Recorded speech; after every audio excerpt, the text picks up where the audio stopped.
here, and I'm on this show right now. Hi, it's Rochelle here. Hi, I'm Astro. And I'm Alex from UB40. I'm Nick Ewan. Thursday breakfast on Source FM with Benjamin Makin.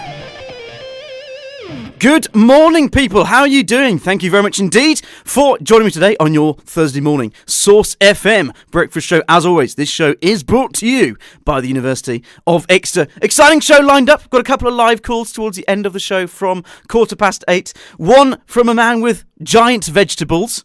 Yes, it can only be one man. That's Kevin Forty. He's actually a world record vegetable grower. Okay, he's grown enormous vegetables. We've got some pictures on our Facebook. If you don't believe me, they are very sizable. We've also got a call in from a traffic and travel expert ahead of the Easter holidays, of course. We'll get the kind of lowdown on what the roads are looking like. You know, probably a bit of some nightmarish traffic, I'm sure, but we'll get the lowdown later from traffic and travel expert Peter Roger. Both of those will be live from 8:15 this morning. But before that, I am delighted to introduce to the show very special guests today. Bernard Gallacher, first of all. Bernard Gallacher, OBE, of course, Scottish pro golfer and Ryder Cup legend. He will be joining us first up this morning to actually chat a little bit about, of course, the Masters are teeing off very soon indeed. And he will actually be talking about safety considerations. He's actually he's an ambassador for Golf Care now. So he'll be chatting to us a little bit about that for anyone who is going back to the green this year. And we also have on the show, I'm very pleased to invite this fantastic chap as well, Steve Leonard. Steve is a TV vet. You might have seen some of his work. He's done, an enormous list of documentaries and TV shows, actually. So you might have caught at least a couple of his shows before. He's done, just to name a couple here, Extreme Animals, Ultimate Killers, Journey of Life. He did the Orangutan Diary, so you might have seen him before. Pretty devilishly handsome man as well, actually. So if that helps you remember him, yeah, there we go. We also have Samantha Baines. Now, Samantha, comedian, might also catch one Silent Witness, actually. She's also on The Crown, Call the Midwife, Lee Nelson's Well Funny People. But yeah, a stand-up comedian, really, at heart. She actually visited Falmouth recently. She was at the Poly. And she chatted to me, so you will have heard a clip from this interview before on the Source here, but I've got the full interview for you today. She's actually talking, my favourite thing that she mentions is her desire, I'm not going to give away too much, but her desire to have what she calls a sexually charged coffee with Professor Brian Cox. Yeah, I know, yeah, that's got your interest, doesn't it? Anyway, so shall we get kicked off this morning? You know what? I was thinking actually this, just before we start, I just had this thought actually on my way to the studio this morning. And I don't know if you agree with this. You know, when I was little, I used to just get so annoyed when I tuned into the radio and I heard presenters talking over songs. I just hated it for some reason. My opinion was that if you're on the radio, your job was just to sit there and play music. I thought that's what every DJ, every presenter in the world, they weren't allowed to talk, in my opinion. That just got me angry. So I thought today I'll just demonstrate what I meant by that. Anyway, let's get started with the show. I've just got I just got a request here, actually. I believe Gab would love a lot of Bieber, apparently. That's, I've been sent a text. So Gab's going to get some Bieber today. That's fantastic. I'll place him on that. Also, Dan. Now, this is a fantastic request. Don't You Want Me by the Human League. Both coming up. Absolutely brilliant. Brilliant tracks there. If you want to send me any requests, you can do that. Just get me. You can find all my contact details on the Source website, or you can text me direct. And this is only for VIPs only, please. Well, that's all of you. Anyone listening is a VIP. Text me on 07860 670 917. But for now, please welcome to the show the fantastic Bernard Gallacher. Hi, Bernard. Can you hear me okay there? Yes, I can. Thanks, Ben. Hi, yeah, fine. Excellent. Well, thanks very much indeed for appearing on the show today. Real pleasure, actually, to have you speaking to us today. That's okay. I'm looking forward to it. Excellent. Well, if it's okay with you, could I first just ask you, just to say your name, just so the listeners know who they're listening to, if that's okay, and then I'll begin to ask you some questions, if that's okay with you. So I'm Bernard Gallacher, professional golfer, and I'm an ambassador for Golf Care Insurance, and we're looking forward to the Masters next week. Fantastic. Well, very well welcome to you, Bernard. This is a great time to be catching you, actually. You're just at a time, of course, when, there will be, of course, a lot of interest flying around for golf again. Look, I imagine a lot of amateur golfers as well out there probably thinking of getting back on the pitch. Yeah, well, they are. We've had a bad winter, and we're watching great golf on television, especially when the Masters comes along, and that's a picture there, lovely blue skies, beautiful greens. Yes. Rhododendrons, azaleas out, and the golfers can't wait to get the golf clubs out the cupboard and get back on the golf course. And the pros need the business. Yes, exactly. And I think it just really interesting actually reading this report actually by Golf Care. And I guess this is something which a lot of people probably don't. I mean, when we think about potential dangers and when playing sports and things, probably golf isn't one of those things which springs to mind. But actually, looking at these stats here, maybe this should be something which the people are thinking about. Actually, there are real dangers out there for people playing golf, aren't there? Well, you have to be careful. That golf kit insurance research said that 1 in 5 golfers admit to hitting someone with their bow. So that, yes. I mean, that was something that. Also, 57% are concerned about their own safety. Yes. And so, golfers just need to be careful. I mean, we're just highlighting the case that you can't take anything for granted. Of course. Golf balls are going off like missiles, and you're swinging golf clubs, which are heavy instruments, and you just need to get things into perspective. Yes, of course. I imagine as well. Of course, the number one concern, of course, would be safety for yourself, yep. Of course, and other players. But also, I can imagine a scenario where actually it's probably incredibly expensive. Imagine, I don't know, hitting a vehicle or something like this. And actually, I think people were saying that actually one thing which they had been doing, according to this report, was occasionally hitting vehicles and things. I can imagine that could end up being quite an expensive swing. Well, that hitting a vehicle certainly happens on some golf courses where roads go through golf courses, yes. And that is one aspect. But there's tons of other things where you have to be careful. I mean, for instance, there was a case in 2010 when a golfer shouted 4, and which was the right thing to do, but the ball hit the player on the eye. Gosh. And he lost his eye. He then ended up in court, and the judge awarded £400,000 worth of damages to that victim. Yes. And the onus was on the golfer and also the golf club to pay for it. So yes. That was one extreme example that can happen, and so that was a precedent that's been set. Yes. But there are other ways too in the golf course, apart from being hit by a golf ball. I did play on a golf course in a Pro-Am once, where the amateur partner didn't realise that the pro was actually about to have a practice swing. Right. A practice swing before he played, and he was just about to have this practice swing, took his practice swing, and he walked into his practice swing. I don't know why he moved, but he walked in and he got clobbered. Yeah. And he ended up in hospital. And so there are safeguards that you have to be adhered to when you're on a golf course. And when there's youngsters involved, professionals try and make sure that youngsters, when they start the game, make sure they stand in the right place. Yes. And be aware that golf ball is a dangerous missile, yes. And that a golf club can hurt you. And so those are the sort of basic things. Yeah, exactly. I mean, I guess just because it isn't one of these direct contact sports, of course, which people will immediately think of rugby. Well, that's right. It's not a contact sport. People think, well, there can't be anything wrong. Yes. But it is a contact in as much as the stuff you're trying to swing at it brings you into contact. Yes, of course. Yes, I guess as well. I mean, I can imagine by design, golf balls probably pretty lethal projectiles, actually. Yeah, absolutely. They especially if you were hit by a professional or some good golfer at your club, where it's coming at you at 130 miles an hour or something. So then you know all about it when it hits you. And I guess for people in Cornwall, actually, quite lucky. There's quite a few lovely places for amateur golfers to visit. With nice scenic views of the coast and things. I know there's one near Padstow. I'm not sure if you're particularly familiar with the area, but Padstow is a nice. Funny enough, town. I am actually. I was down there playing golf in that new 9-hole golf course quite near Padstow. Oh, fantastic! And it's artificial greens and artificial tees, and the putting surface is absolutely perfect, which is maintenance free. Yes. And I was down there not so long ago.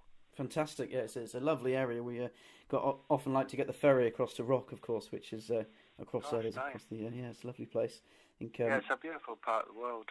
It is, yeah. We're very lucky being down here, actually. So it's nice, but I suppose, of course, in line with kind of what we were just mentioning today, I guess if there are people out there thinking of getting back to it, of course, now that golf's about to get exciting, people should probably just be aware, right, of the risks. I think we're all waiting for the rain to go away, and still, I know we're going to have a cold snap next week, but after that, I think we're going to hope the weather comes out and we can get on the golf course. And I think the Masters at Augusta this week, I think when we watch it on television and we see the golfers playing in shirt sleeves and the spectators in sun hats and sunglasses on, and it really does want you to sort of you really want to get out there and play golf, and it's almost the start of the golf season over here when the Masters is on. Yes, absolutely. Well, it's fantastic. I can perfectly see why people want to get back to it as soon as possible. Basically, as you say, this weather's probably put people off for a bit, but it's about to turn. Hopefully, fingers crossed. Anyway, very risky to say that, I guess. In Cornwall, we're quite used to a lot of rain, but hopefully we'll be all right. Yeah. So I guess, Bernard, just whilst I've got you on the line here, I wonder if you could just point people in the direction of perhaps they think, okay, well, I'll just make sure I'm up to speed on things, and if there are risks and things, make sure I'm protected on that, this kind of thing. Would you urge them to visit a particular website or anything like this? Yes, well, I mean, I would urge them to do golfcare.co.uk. You'll get everything on that website you want. Fantastic. In terms of full comprehensive cover. And also that website has got a Masters index there. If you're interested in watching the Masters, you've got stats on the Masters from its inception. And you'll find out all your favourite golfers, who's going to win and things like that. You might even come up with some player. Yes. So, that's an interesting addition to that website. But I think most golfers should really consider having a comprehensive, because golf clubs are expensive these days. Clothing and waterproofs are expensive. Yes. And golfers travel a lot more. You get breakages, you get loss. Even golf balls are now expensive. Shoes are £100 sometimes, and you need to be covered by that. And then personal liability, as I mentioned before. For peace of mind, you definitely need to have personal liability insurance as well. And then and it costs next to nothing for the amount of coverage you get. Now, I've just finished up with one final question for you, if that's okay. Then I will, of course, let you go. And now, please do say if you're not comfortable with this. Of course, I won't mind at all if you don't want to speak about this at all. But I was just thinking one thing perhaps to mention might be, do you think it might be worth people just checking on site? Of course, this is something which you've been pressing for in recent years, of course, checking to see whether defibrillators on site. Of course, that's probably something quite important to consider for people on their local courses, for instance. Well, that's a very good point, because my wife and I started up a defibrillator campaign when it saved my life, and we wrote to every golf club and urged them to put in a defibrillator. And the campaign was supposed to be for 1 year, but ended up for 2 years. Yes. And we think we're now mostly covered. Most golf clubs are now covered with defibrillator, and it's certainly saved lives since the campaign started. And just the awareness of the campaign alone has made people aware that they should put a defibrillator in the golf club. Yes. And after my issues, we phoned up Wentworth Golf Club, because I'm still a member at Wentworth, and played, and said, "What, have you got a defibrillator?" And he said, "We've got 4." Yes. He said, We've got one in the clubhouse, one at the halfway hut, one in the tennis, and one somewhere else. I said, "Oh, that's good." Well, you just need one defibrillator to save lives, and it saves lives. If you have a cardiac arrest, the defibrillator is the only thing that will save a life, and it costs next to nothing to put a defibrillator. It's well worth it. Thanks for mentioning that. No problem. I just think it's probably worth people, A, checking that there is indeed one that's accessible, and B, probably just make sure they know, how to use it. I mean, I know that sounds silly, but just make sure there's someone there who can actually use the defibrillator as well, to make sure that you're covered.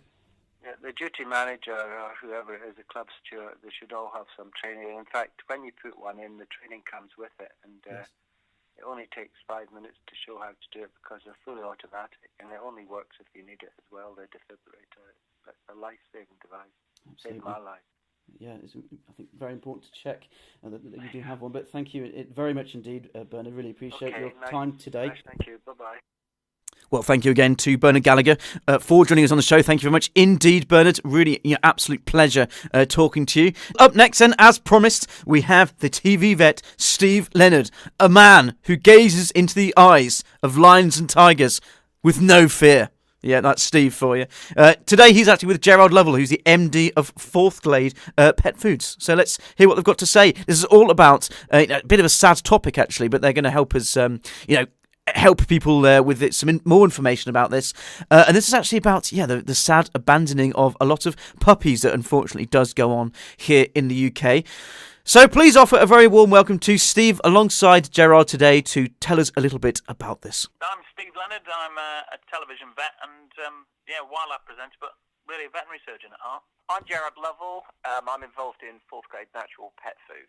Fantastic. Well, a very warm welcome to you both. Excited to be talking to you today.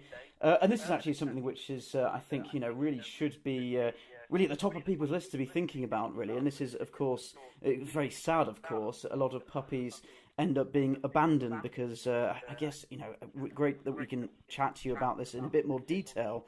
But at a first glance, it looks like people just aren't perhaps particularly prepared enough to pick up a dog, but they do go ahead and get puppies. I mean, what are your immediate kind of reactions to the research that you've just gone ahead with? I was very shocked initially to think that it was 1 in 10 puppies that were being rehomed. Yes. Within a first month of going to their homes. And then I thought, actually, no, this is a story that I see in practice quite a lot. Yes. And it is preparation is the key. I think a lot of people think that maybe they had a puppy when they were a kid, that, the family, they grew up with a dog and this sort of thing, but they didn't realise just how much time and effort their mum and dad would have sacrificed to take that puppy on board. And they've just thought, oh, well, I had a puppy when I was a kid, it was dead easy, and they just go ahead and get a puppy and don't realise that you're making a massive commitment for the next sort of 10 to 15 years that you're going to be there every day for that dog, every single day.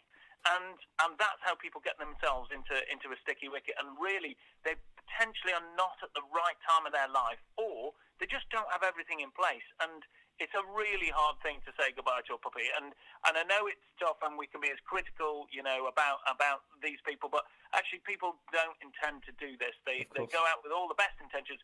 And this is why we want to help them. We want to help them prepare properly, make sure they've got things in place, and maybe help some of those puppies stay in those homes. Or even just say to somebody, actually, this is not the right time of your life yet. Give it a few years. Wait till you're in a better position to take one on board.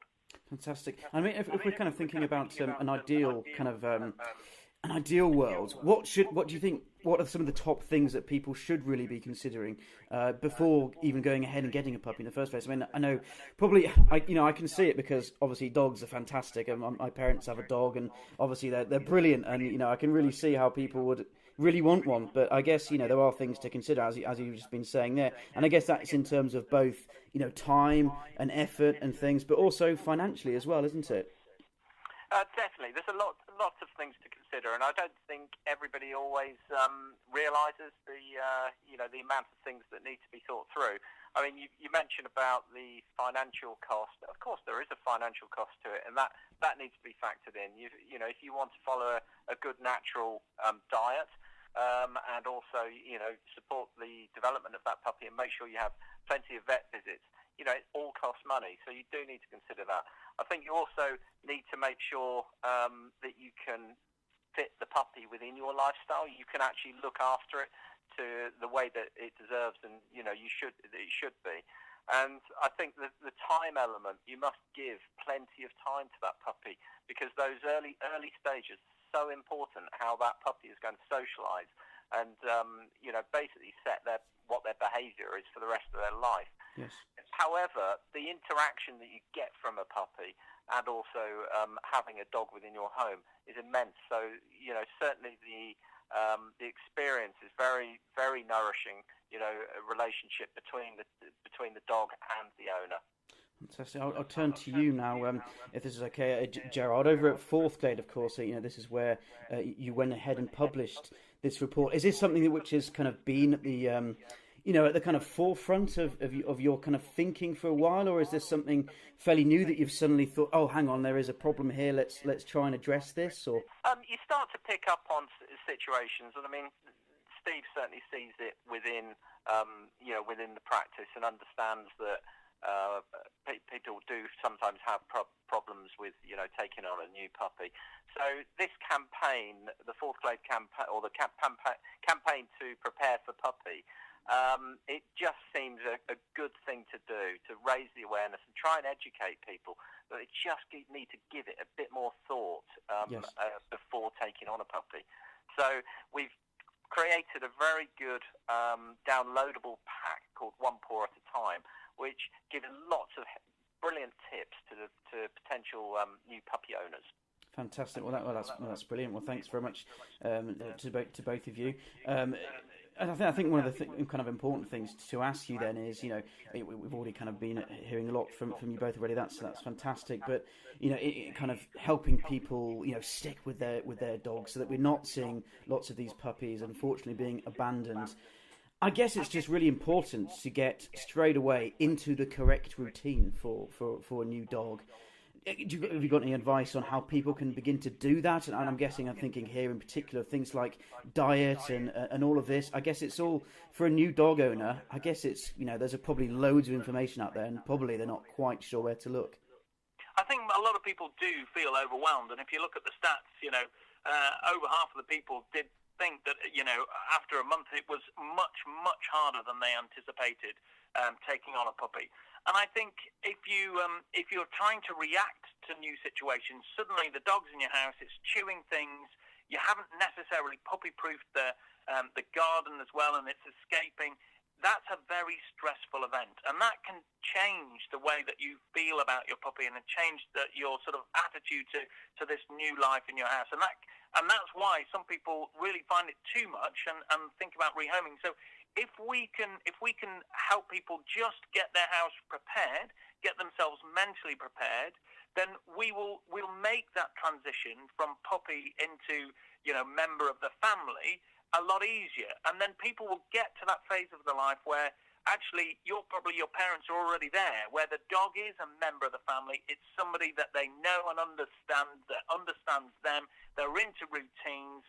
They know how they operate, and that's when you really benefit from having a dog. It makes your life a lot better. It keeps you healthier. It lowers your blood pressure, and that's what we want to do. We want to help people get through that initial sticky phase of taking on this bundle of fun into the house that can almost sort of drive them mad. Yes. Yeah. Well, I know my parents, when we picked up this border collie, he was a rescue dog actually. As a puppy, he was called Sparky, so that probably gives you a clue already that he's fairly mad with a name like Sparky. But yeah, no, he was a bit of trouble, but we got through that stage, and he's really settled now. He's got into his routine, and he's just the softest dog now. It's great. Yeah, and that's what we want. We really want people to get to that point, and that education is key. Is giving them the information to make that transition, because it's really hard to do it on your own. You sort of assume that you know what you're doing, but you do need to be asking for help. You do need to be speaking to your vet. You do need to be looking for online resources that will help you with that. And the fourthglade.com website, that puppy pack is there for everybody to download. So there's a lot of information in there, even for somebody with an older dog. Fantastic. Well, thank you very much, chaps, for coming on the show today to talk about this. I really appreciate your time. I will begin to let you go, of course, I'm conscious of time. I just wanted to ask a quick question to you, Steve, if that's okay. And this is, I think this is probably, you're probably used to, I know for a fact, for example, that you've gazed directly into the eyes of a lion in your in your quite exciting career. So this is probably a bit of a step down in terms of the danger factor. It's one of those things that through familiarity, when I'm up close and personal with some creatures that people are less aware of, they don't realise that actually a lot of the animals that I deal with, on the domestic level, are just as fraught with danger as well. So I work with highly trained dogs that are used for defence and guarding, and they are big, scary animals. My wife works as an equine vet, which is statistically the most dangerous job in the UK. Gosh. And not a lot of people knew that. No. So, lions and tigers, they're just pussycats. Yeah, gosh, well, I didn't know that. That's a cool fact to finish on, I think. Well, thanks so much, both of you. I think I would just really like to give you a little song request. I don't know if you have any songs off the top of your heads that I could play for you at all today. Steve, I'm thinking maybe Eye of the Tiger for you. No, that would be very good. But I tell you, me and Jared, we're both of a similar age, and if you can find the theme tune to The Littlest Hobo, you'll make two middle-aged men very happy. Excellent. Well, I'll certainly get on for you. Well, thank you very much indeed, chaps. Have a great rest of the day, and thanks for talking to me. That's great. Thanks very much. Down the road, that's where I'll always be. Every stop I make a new friend. Can't stay for long, just turn around and I'm gone again. Maybe tomorrow I'll wanna settle down.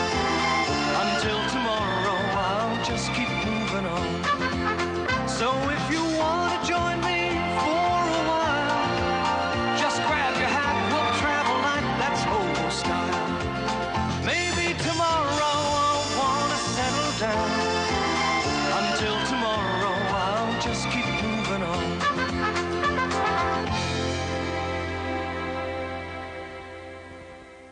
Yeah, of course I could find that. Don't you worry. I mean, fantastic of you both to come on the show. I think it's only fair that you get exactly what you want played. I stand by my promises. Everybody gets the request that they ask for. Well, thank you very much indeed to Steve Leonard and Gerald Lovell for coming on the show just now. Pleasure to chat to you both. We will be playing a couple more requests, and then we do have a live call-in from a man, as I said, a man with enormous vegetables, world champion vegetable grower, and then straight after him, we have Peter Roger, a traffic and travel expert, to chat to us ahead of Easter. Okay, but for now, let's get this little classic on, shall we? Oh, yes. Okay, well, exciting news. We do have Kevin on the line with us right now. Kevin, are you okay? Yeah, good, thanks. Excellent. Well, I was trying to think of a fantastic way to introduce you, and I came up with something that sounds a little rude. I thought I was going to say, here's Kevin, the man with the biggest vegetables. What do you think? I'm the biggest marrow. Yes, exactly. There's too many jokes that can be said about it, isn't there? We could probably quite easily get carried away already this morning. Well, how are you feeling anyway? You okay? Yeah, I'm good, thanks. Yeah, the sun's shining. Yes, exactly. Yes, that's good, isn't it? We've had quite a lot of rainy and horrible weather recently in Cornwall. Although we have caught the odd nice day. So hopefully the weather's looking up. Anyway, that's the good thing. You've had your fair share of snow down there. Yes, we have. No, I've been telling this to absolutely everyone, but it was so surreal seeing snow actually on beaches, like right up against the waves. So weird. So strange. Well, Kevin, anyway, how are you doing? I mean, I hear you actually broke a record last year, I believe, growing the world's heaviest chili pepper. Yeah, we did. We grew the chili pepper in our greenhouse. Weighed 348 grams, which was just under 3/4 of a pound, which it was quite hot as well. Yeah, well, I can imagine. I'm actually quite a big fan of chili peppers. I've got quite a big fan of the. Well, there's obviously there's loads of different types. I've got a few of the ghost chili peppers, which are quite spicy. But yeah, this huge chili pepper sounds absolutely fantastic. I bet you used it in a chili or something, didn't you? Yeah, my little boy Jamie, he loves cooking and chopped it up and nice. Made us a giant chili. Oh, nice. So how hot was it? Did you have any idea of how it compared to other chilies? It was about 500,000 on the Scoville rating. Oh right, yeah. So yeah, had packed quite a hit then. Yes, it's a milder Mexican chili, so we're hoping to get a bigger one this year. Nice. You should. Well, I tell you what you should do. You should make the ultimate chili. Just the world's greatest ever, and it should be. You should try and do the biggest and the hottest, like the most lethal chili pepper possible. We'll probably need half a cow to fill that then. Yeah, it would be great though. It would be so good. I mean, I guess the first question is, Kevin. I mean, the obvious question is, how on earth do you do this? Because I mean, you and your family have always been breaking records and growing enormous vegetables, right? Yeah, we have. My dad started off the giant vegetable movement in the UK back in the early 80s. Yes. He encouraged us as young children to get involved. I remember us having an allotment with my dad and competing against him. So I'm really, really proud just to build on his accolades and create a huge community on social media. Yes. And really just trying to get people growing. Some of the research that's come out from Scots suggests that over 40% of people in the UK just use water alone. And yes, something that my dad always told us is we just always need to put a little bit of feed, little and often. Yes. 'Cause, you know, if you've got a child and you feed them water, then they're not going to grow. So the same is really relevant to plants. Yes. Great healthy plants. Yeah, so there's no kind of secret, if you like, secret formula. You just have to, I guess, just follow those simple things. Make sure it's fed and watered. I guess as you say, probably if I was going to try it, I probably wouldn't really know where to start. I'll just water it a bit, think, oh, that'll do. I've got some chili peppers growing at the moment. Actually, I have got some ghost chilies growing at the moment. But you're not going to be very happy with this because all I've done is just watered it and left it in the windowsill. That's probably wrong, isn't it? They're going to keel over in a couple of weeks if you don't start feeding them. Oh gosh, I probably better get on that. Well, I mean, thing is though, for people like myself who are just, well, idiots, really. Where can you kind of start by, for example, if I was trying to find a good plant feed for, I mean, and I guess the thing is it different for different plants? If I wanted to kind of nurse this chili, where would be the best place for me to start, if that makes any sense? Is there a good place to kind of check what each plant needs and things, or is there kind of general things which you can do? I think generally you just need to experiment. Yes. Make sure you learn. Join a couple of the social media platforms and ask questions. Yes. Awesome. In terms of growing medium, we use a mixture of peat-based. You can get sheep straw compost.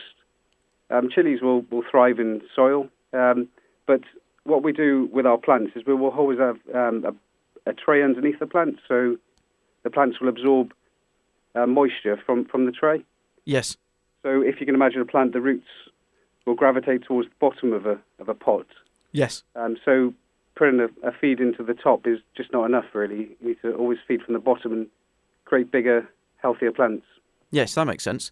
And in all of this, would you say a greenhouse is absolutely essential?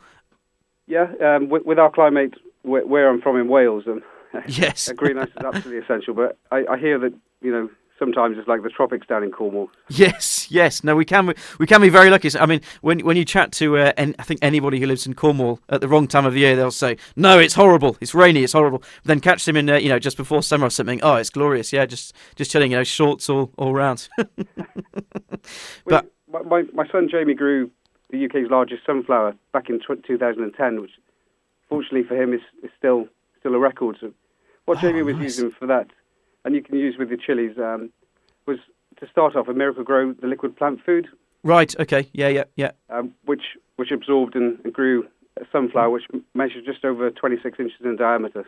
Gosh, right. It's serious. Yeah, we're talking serious then. Yeah, that's awesome. You know what? I think you would be absolutely amazing in the lab where I work, actually. So I come from a kind of science background, work in a lab with my with my colleagues, and a lot of the time we're just trying to grow up cells and things, usually protists, but my friend grows a lot of algae. I bet you'd just be the master of growing things like that, because it's probably, I would imagine it's quite similar to to plants in the care and the kind of as you say, like a little bit of kind of just trying things, a bit of trial and error and just learning from things and stuff. I bet you'd be so good at growing algae in the lab. You should come along and try it. Yeah, some giant algae.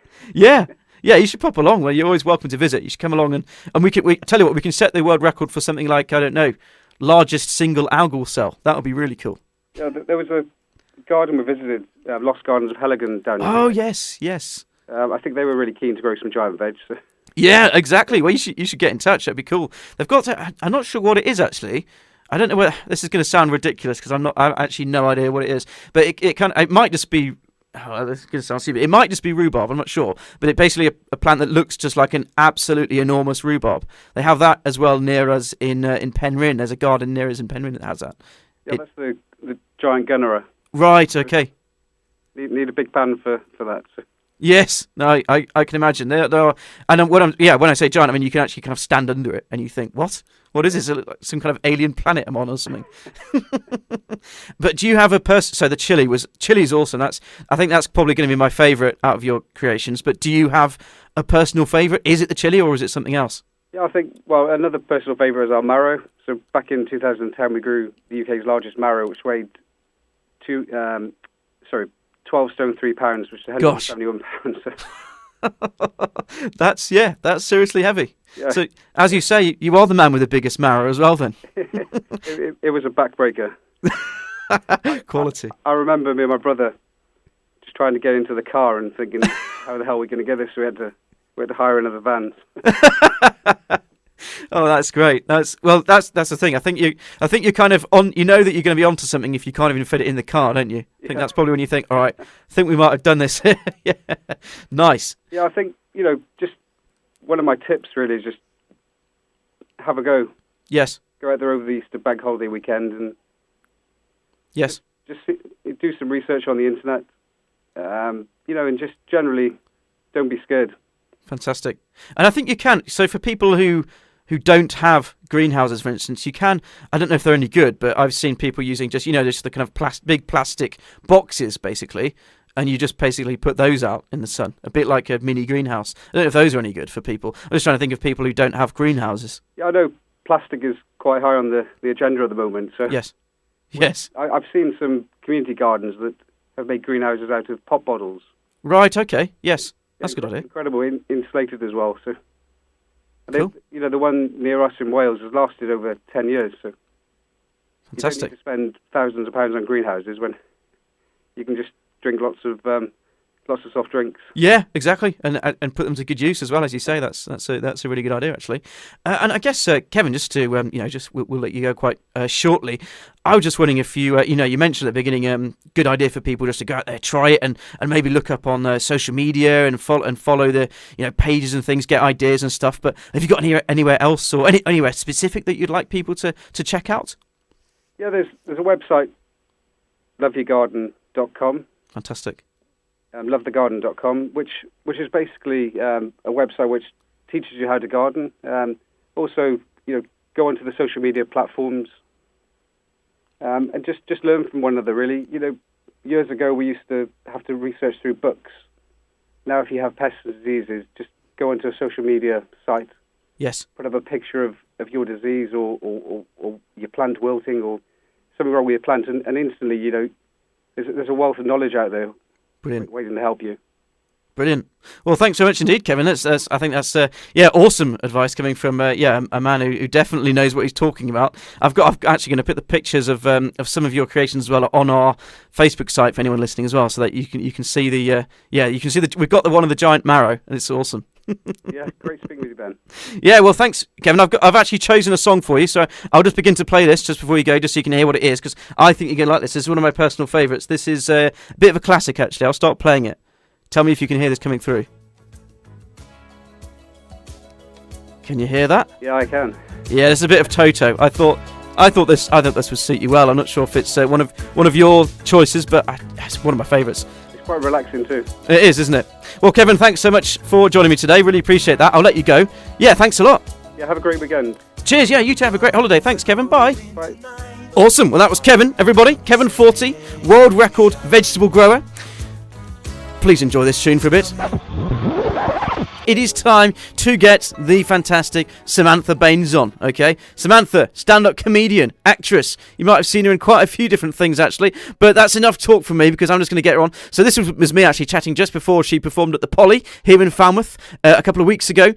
So her tour is ongoing now, so you can always check out her website to see if you want to catch her at some point soon in a different location. You can do that. But for now, please welcome the fantastic Samantha Baines to the show. Now, do listen out because she as actually one of my favourite things, as I said at the beginning of the show, my favourite thing she discusses today is her, she's basically been after a sexually charged coffee, in her own words, with Professor Brian Cox. So I'm personally really excited to see how that goes. But anyway, here's Samantha. Hello, I am actress and comedian and broadcaster Samantha Baines, and I'm doing a show in Cornwall today.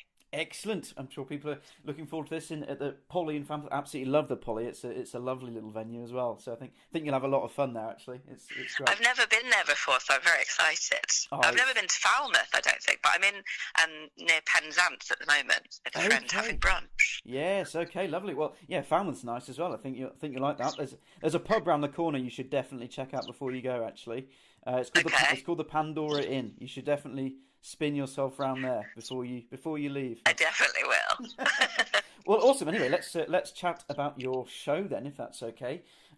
This sounds brilliant, and I think this is awesome for a number of reasons actually. And one of the great things about this show actually is that you're, in your kind of own words, you're exploring the lost women of science, which I think is a fantastic goal. Yeah, so because I did a show, the show before this one was about Brian Cox, Professor Brian Cox. Yes. I was basically trying to have a sexually charged coffee with him, and I was learning about the universe to come up with facts, because I am married, so it was just a very innocent but sexually charged coffee. Yeah. And so I was learning about facts about the universe and space so I could impress Brian at this coffee. But then during that show, I actually discovered all these amazing women in science and women in space, and I thought I should probably be trying to impress them instead. So I never got a coffee with Brian Cox. But I have discovered loads of, I know, sad, but I've discovered loads of amazing, women in science and space, and I've got to meet some awesome women as well. I met Helen Sharman, who was our first British astronaut, male or female. She went into space in 1991. And so this show is kind of me discovering some women in science I didn't know about. Yes. So I wanted to find some people that I'd never heard of and kind of discover about their life, and then also celebrate them in the show and kind of get their name out there and hopefully inspire some people to spread the word of their amazing achievements. Yeah, I think that's, it's so worth doing, and I think it's unfortunate actually that that we still have to kind of press this, but coming from a science background myself, one of the things that we often do is really try and encourage, for example, girls to go into STEM and things like that. And I think work like this, just putting it out there, especially in this kind of easily accessible comedic way, I think it's brilliant, absolutely brilliant. Yeah, well, statistics show, that there just aren't enough girls going into STEM careers, and particularly at university. A lot of people, a lot of women might study science at university, but surveys have been done that show that they feel like there aren't really the opportunities out there for them after they leave, which is incredibly sad. And I think, I love science, but I'm not a scientist. I'm just a woman who wants to get more out of her physics GCSE. But I do wish that I was, I don't know, I guess kind of encouraged a bit more when I was younger, and maybe I would have gone into the sciences and done amazing things. But instead, I just tell jokes. So I'm trying to do my own thing and kind of celebrate women in my own way. But yeah, if it can sort of encourage anyone to get into science, no matter how old we are, we can always learn. And that's actually why I love doing comedy about science, because for each show I do loads of research and I do lots of Googling, and I've even done open university courses. So I love kind of learning stuff and then turning that into some funnies as well. Well, Samantha, that is a scientist. You are a scientist. That's what a scientist is, I think. Just, researching investigating stuff. The world around me. Yeah. Exactly. I must say, actually, watching the trailer, I laughed absolutely loads. Probably can't repeat it here, actually, but the bit when you mention the well, let's just call it the beauty product for a certain area. Yes, for our nether regions, lady nether regions. Yeah, there's a little section about that in the show. Excellent. Well, yeah, that's going to be a good moment, I think. And you've been super busy recently, Samantha. Lots of acting credits, of course. I'm sure people are already familiar with your work on the TV screen in particular as well. But yeah, you were in Silent Witness this year as well, weren't you? Yeah, so I'm in the new series. The first 2 episodes, I play police officer Gemma King. Awesome. So it was fun because it's a really serious role. Because normally my roles, even if they're in dramas, like Call the Midwife or The Crown, I normally have a slight comedy element to them. Yes. Actually, my role in The Crown was I had loads of jokes originally, but in the final edit, they've cut all my jokes out. So actually, I'm doing a very serious sort of turn in The Crown as Mary, the Cockney lady, dealing with the smog. But Silent Witness is a lot of fun. Playing a police officer was great. I just got to walk around really authoritatively and sort of point at things. It was great. That's it. It's a shame Brian Cox wasn't around. He could say, "You sit down. We're having a coffee." Sunshine. I know. Yeah, I could interview him. Yeah, you'll get on the record. You'll get him one day. I'm sure you will. I know. There's so much tension now, though, because I've been talking about having this coffee with him now for years, and I've never actually met him. Went to a TV recording of a show that he was doing that my friend was working on. So I've been in close proximity, but I've never actually spoken to him. So I feel like when I speak to him, I'm just going to do something really strange, like have verbal diarrhea or just shout in his face. Just like, Brian Cox. So I'm looking forward to that when it eventually happens. I'm sure it will. It'll go down well. I'm sure. I have every faith. And you've also, as well, I think it might. It'd be nice to mention as well that if people listen to this interview and perhaps they listen to it a bit late and your show's already taken place, they can catch you. You're next in Cambridge, aren't you, on the 12th of May for the end of your tour? Yes, so I'm in Oxford at the end of the month on the 29th of May, and the 29th of March, rather. What month are we in? Where am I? And then, Cambridge in May, and I'm also doing the Brighton Comedy Festival in May as well. And I think actually we're adding more dates to the tour, so soon we'll be announcing a few more, because it's so nice actually getting to, this is my first sort of UK tour. I've done gigs all over the UK, but this is the first time I've toured my show around, and it's just so nice, like finding new places in the UK that I've never been to and having a little explore, and so new dates will be added shortly. Fantastic. People can keep an eye on that. Oxford and Cambridge as well. What brilliant places to kind of take this kind of this show all about, with a kind of science spin on it, and women in science and things. That's a brilliant place to take it, to Oxford and Cambridge as well, isn't it? Because of all the obviously the students and the university is very well known. Yeah, well, Cambridge is actually featured in my show, because whilst I was researching this show about the lost women, Cambridge University asked me to do a comedy debate at the university. I've no idea why. I'm not an alumni or anything like that. They told me that people who've debated there before include Winston Churchill, Vivienne Westwood and Ian McKellen, so no pressure. But they asked me to open and propose the motion, "This house prefers a woman on top." So it's kind of perfect for the new show. So so in the show I do a little mention to that, and I read a little excerpt from my comedy debate opening monologue. So Cambridge does feature, so it'll be funny to sort of go back with the finished show. Fantastic. Hang on, I've just got Brian on the line. Brian, are you okay? Is this about the coffee? No, sorry. Talk to him later. It's all right, don't worry. Don't get me overexcited. No, sorry. It's only Source FM. Mate, you might have a shot with BBC. Ask them when you're on the line next. You can say, "Hang on, could you just arrange something for me?" They might be able to. I did. A while ago, I did an interview on Six Music, and they do quite a lot with Brian Cox, and they were sort of saying, maybe we'll arrange some special event where we can get you and Brian together. But it's not happened yet. Fingers crossed it does soon. Yes. Sorry, this is turning into the Brian Cox discussion. I apologise. I know. No, amazing women in science, yay. Exactly. I guess the point that I think is really, really nice about all of this is that...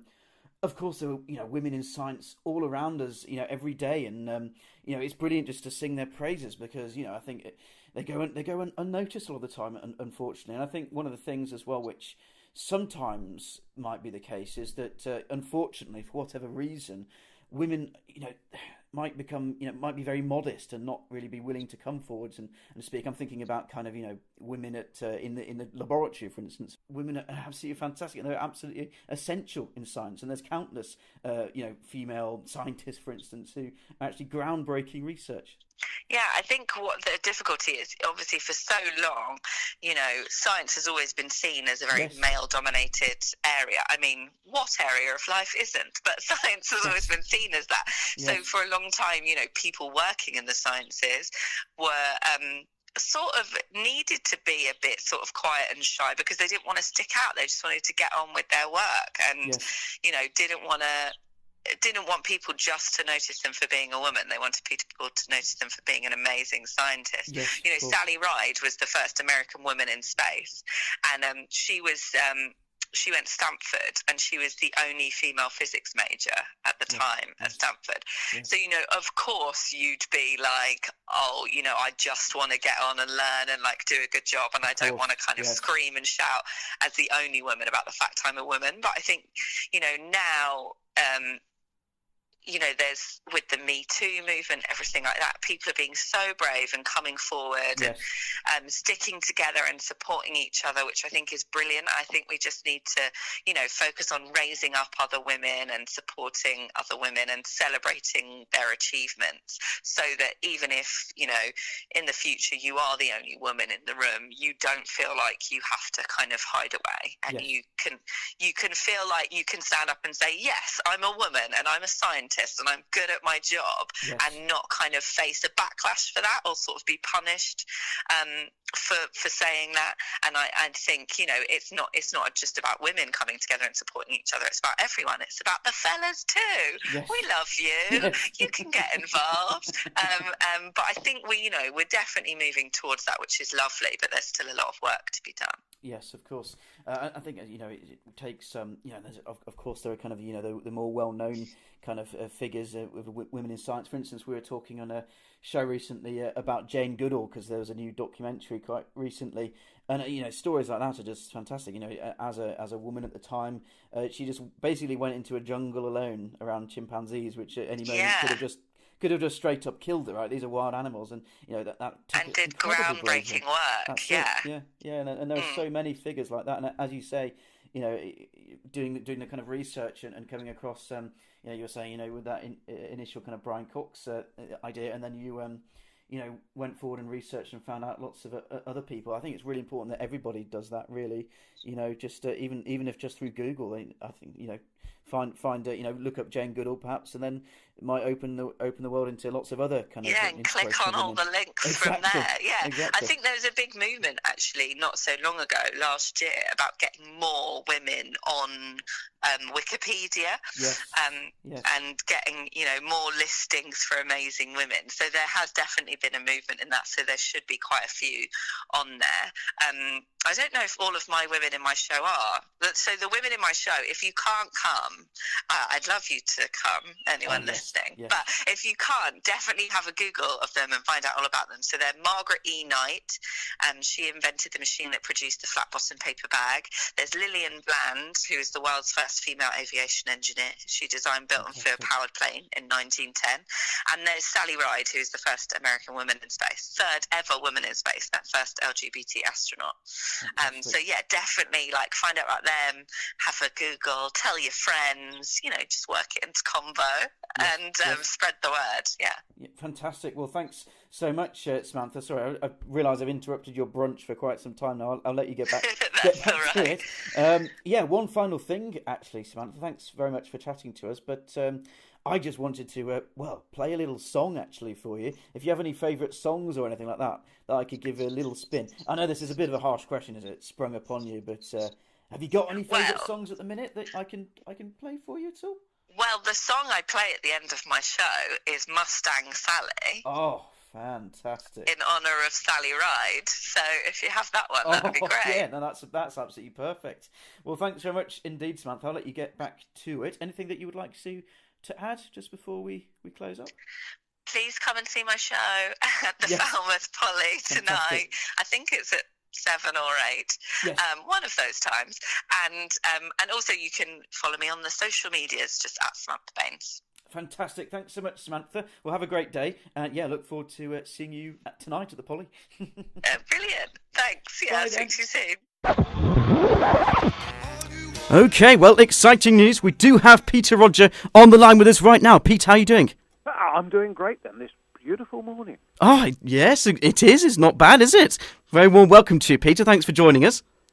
It's always a pleasure. I mean, this is a great time to catch you, actually, a travel and traffic expert such as yourself, because, of course, things are about to get nasty, aren't they? Easter's about to get us, so I'm guessing the roads are not going to be particularly nice. Well, it's Easter, it's the start of the school holidays, and because just the way the calendars work this year, the two things are crammed up against each other real hard. Lots of schools all over the country finishing yesterday and today. And so it creates this huge peak, really. Yes. Mercedes-Benz vans have been doing some research. They have a sort of quarterly thing they do with all their customers, which keeps them in touch with what's going on the roads.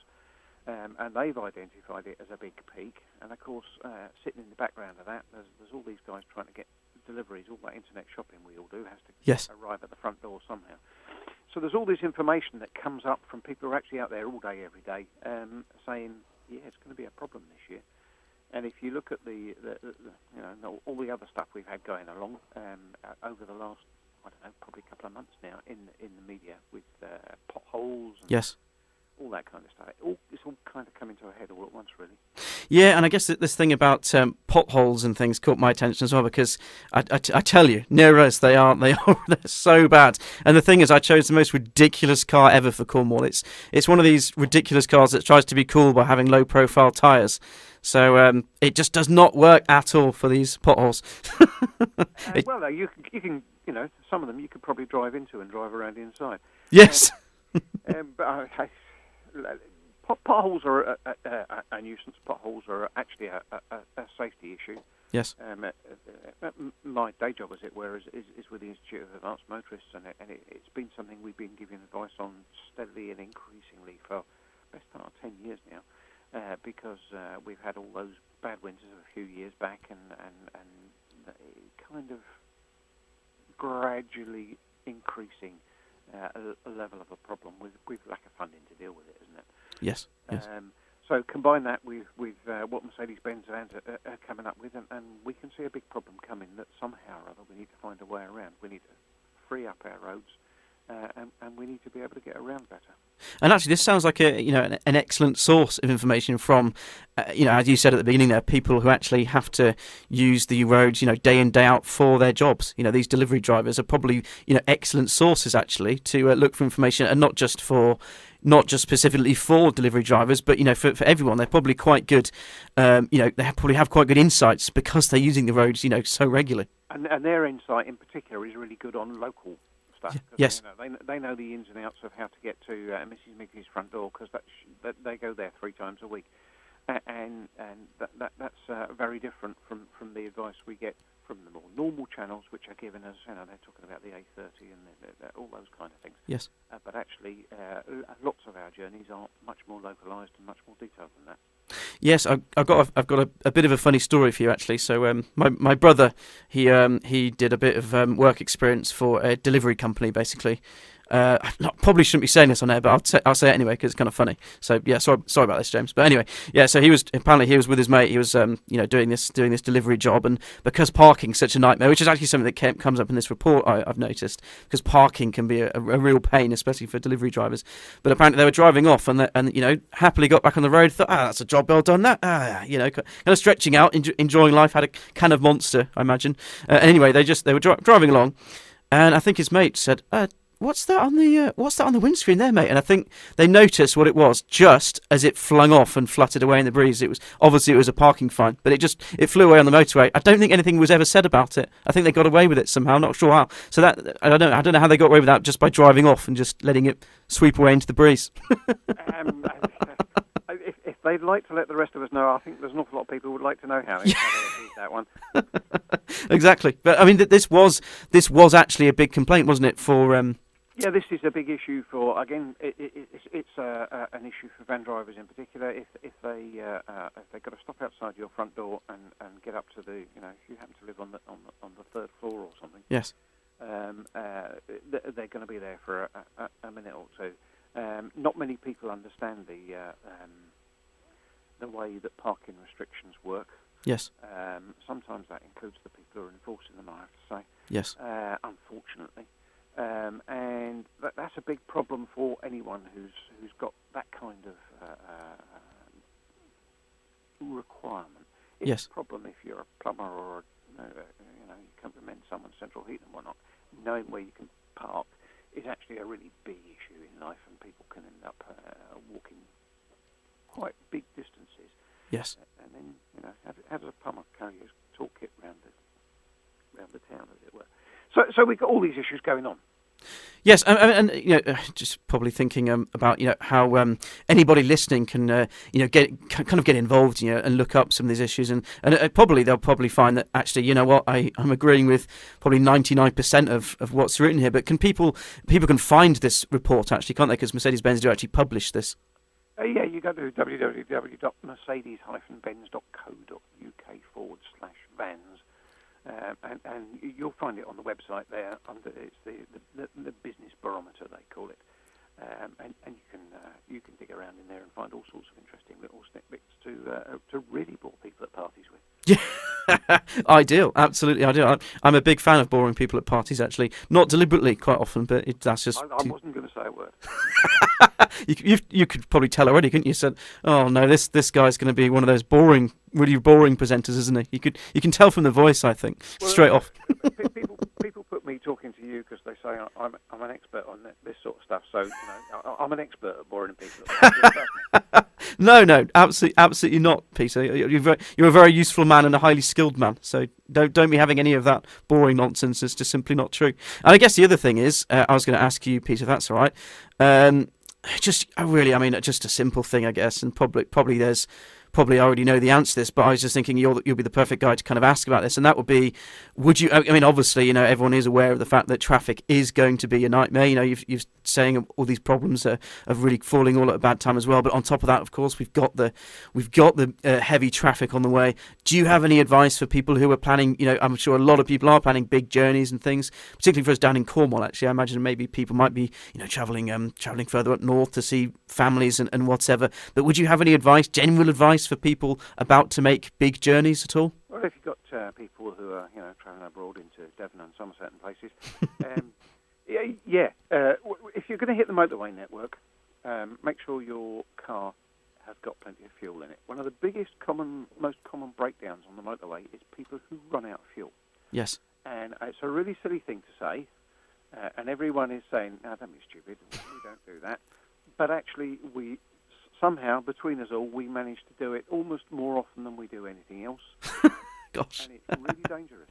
Yes. Because now you're stuck on the side of the motorway, and your car won't go, and you're waiting for the breakdown recovery firm to turn up and put some into the car, and all that time you're sitting there exposed. So top your car up with fuel, do all the other practical things that you can to prepare yourself for a journey. And think about where and when you're going. Why do we all choose to go at exactly the same time of day up the same piece of road? Yes. Think about it. If you're going to see your in-laws or whatever it might be, you probably do that journey 3 or 4 times a year, if not more. So you know what it's like. So time yourself, pace yourself, but actually think about when you're going and what route you're going to go by, because why do we give ourselves the same problem time after time? Yes, exactly. Well, that's a very good point. But you maybe check first if there's just an easy fix, like leaving it a more convenient time or something like that. That would be. Yeah, exactly. You're starting to think about it now, which is exactly what I'm trying to get people to do. Think about your journey. Great. Well, Peter, thanks so much for chatting to us today. I will begin to let you go, conscious of time. But first of all, I just wanted to, just ask if you've got anything that you would like to add at all for our listeners today before I begin to let you go. Well, there's as we said earlier, there's more advice, more information about the survey at www.mercedes-benz.co.uk/vans. And if you want some advice about driving and all that kind of stuff, go to IAM RoadSmart, www.iam.org.uk. Brilliant. Well, thank you very much indeed, Peter. Now, I have chosen your theme tune. You're going to have to excuse it. It's quite a ridiculous song, but I'm going to have to own up. It's one of my favourites. I'm going to start playing it. Let's see if you can hear it, okay? I'll put it on. Can you hear this coming through?